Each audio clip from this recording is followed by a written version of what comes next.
Mereka seolah melewati pasar yang penuh dengan pedagang. Nggak lama kemudian, anak Harun ini pun ngerengek. Jadi dia tuh pengen dibeliin jajan di pasar itu. Nah, setelah itu akhirnya Harun pun berhenti dan membeli kacang rebus. Nah, ketika dibukanya, ternyata yang ada di dalam bungkusan tersebut adalah kembang 7 rupa yang biasa digunakan untuk sesajen. Banyak saksi yang mengatakan bahwa posisi patung gandrung ini seringkali tuh berubah-ubah, seolah patung itu sedang menarik. Hai, assalamualaikum warahmatullahi wabarakatuh. Bertemu kembali dengan aku di channel Rifaldi Alfi. Oke, jadi kali ini aku akan membahas tentang alas gumitir. Ojo di dheweke uga ben kewujudan.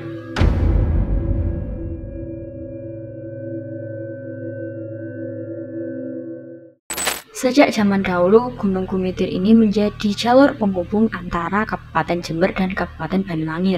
Gunung Gumitir sendiri menjadi satu-satunya jalur yang ada di lintas selatan Jawa, khususnya di ujung bagian timur. Nah, jadi aku akan merangkum misteri Gumitir yang beredar di kalangan masyarakat setempat. Jadi jika kalian melewati jalur ini, pasti kalian akan melewati alas Gumitirnya. Ya, meskipun kini sudah banyak dibangun warung-warung di sana, tetapi itu tidak juga mengurangi tingkat keangkeran di Gumitir.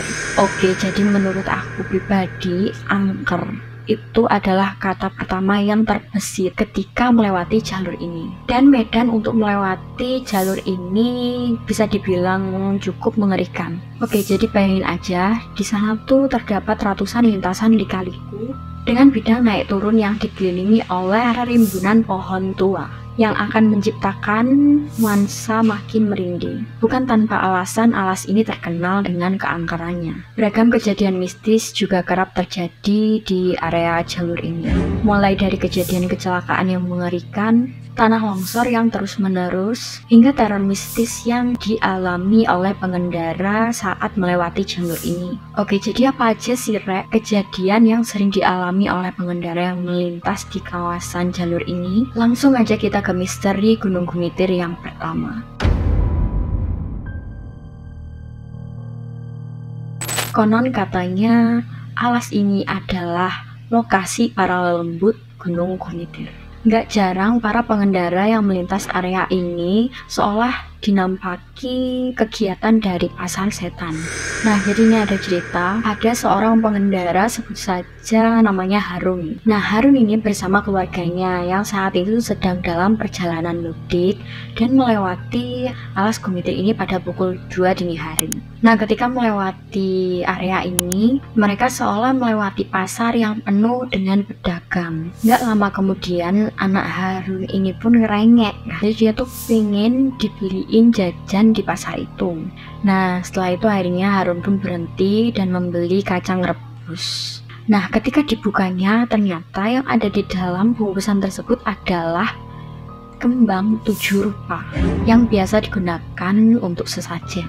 Nah, jadi itu kejadian serupa tuh sering terjadi dialami oleh pengendara yang melintasi jalur tersebut. Dan ketika pengendara melihat pasar tersebut, jadi itu kelihatannya normal-normal aja, pasarnya tuh kayak pasar normal. Anehnya, rasa kecurigaan itu selalu muncul ketika selesai melewati jalur tersebut. Bahkan dari beberapa kisah juga itu ada yang menceritakan kalau siapa aja yang melewati jalur ini dengan membawa pusaka, itu pusakanya tuh akan hilang dengan sendirinya. Nah, jadi banyak juga yang meyakini kalau benda-benda yang mempunyai energi spiritual akan ditarik oleh alas angker ini. Jadi banyak yang tidak menyadarinya. Nah, oleh karena itu pasti alas angker ini menyimpan banyak sekali benda-benda pusaka yang tertinggal. Misteri Gunung Gumitir yang kedua.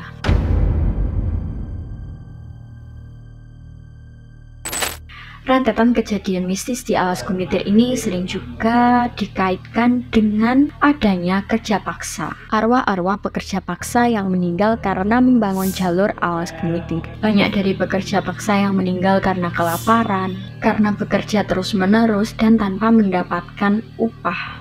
Dan penduduk sekitar percaya bahwa arwah-arwah tersebut masih bergentayangan di sana dan menjadikan alas Gumitir sebagai rumah. Ada juga beberapa kisah dari pekerja penjaga terowongan kereta api yang mengakui seringkali mengalami hal yang tidak wajar, seperti munculnya suara tangisan orang minta tolong, bayangan sosok pekerja yang compang-camping di sepanjang jalur terowongan. Konon sosok mereka adalah para pekerja paksa yang mati kelaparan akibat rumusan. Memang saat pembangunan terowongan ini diyakini banyak sekali memakan korban. Awal mulanya memperkerjakan 100 tenaga paksa yang diperintah untuk membuat terowongan pada masa Belanda. Namun yang selamat hanya 5 orang. Dan memang ratusan mayat tergeletak menderita saat pembangunan jalur ini. Konon alas Gumitir juga menjadi sarana pembuangan mayat-mayat PKI. Mayat anggota PKI ini dibuang dan disebar di setiap tempat di alas Gumitir.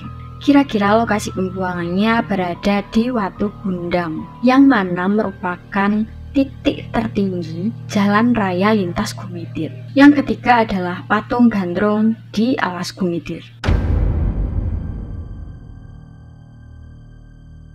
Nah, selain Pasar Setan, alas Gumitir juga menjadi lokasi berdirinya Patung Gandrung, ikon kota Banyuwangi. Patung Gandrung ini dibangun untuk penanda bahwa pengendara sudah memasuki kota Banyuwangi. Bukan sekedar patung, banyak saksi yang mengatakan bahwa posisi Patung Gandrung ini seringkali itu berubah-ubah, seolah patung itu sedang menarik. Selain jalanan, Gumitir juga mempunyai bangunan horor. Bangunan ini sudah ada sejak era Belanda dan sekarang sudah menjadi milik PT PN. Nah, bangunan ini adalah villa.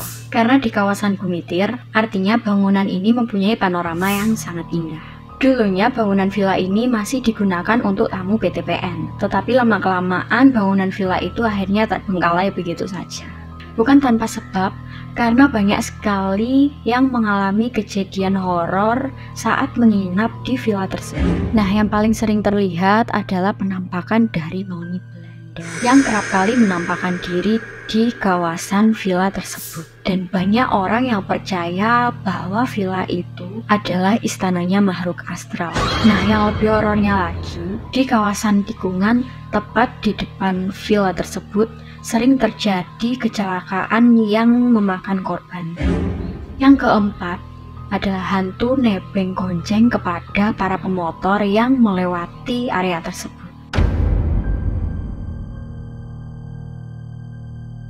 Nah, selain Pasar Setan, jadi ada juga kisah yang sempat rame di media sosial bahwasanya ada sosok penampakan yang tiba-tiba digonceng oleh pengendara saat pengendara tersebut melewati Gumitir di tengah malam. Pengakuan ini dinyatakan oleh beberapa orang yang melihat langsung dengan mata kepala sendiri. Pernyataan dari salah satu grup bus jurusan Jember Banyuwangi yang menyaksikan kejadian ini.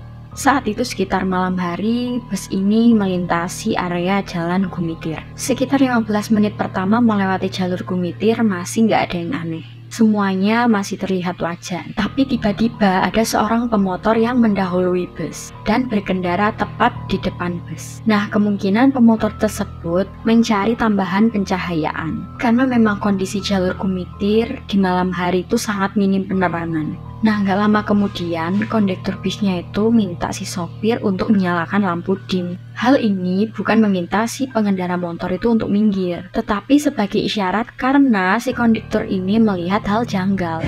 Tapi si pengendara motor tak peduli hal itu. Nah, sampai akhirnya si sopir ini harus mengklakson beberapa kali, hingga menimbulkan pertanyaan dari para penumpangnya.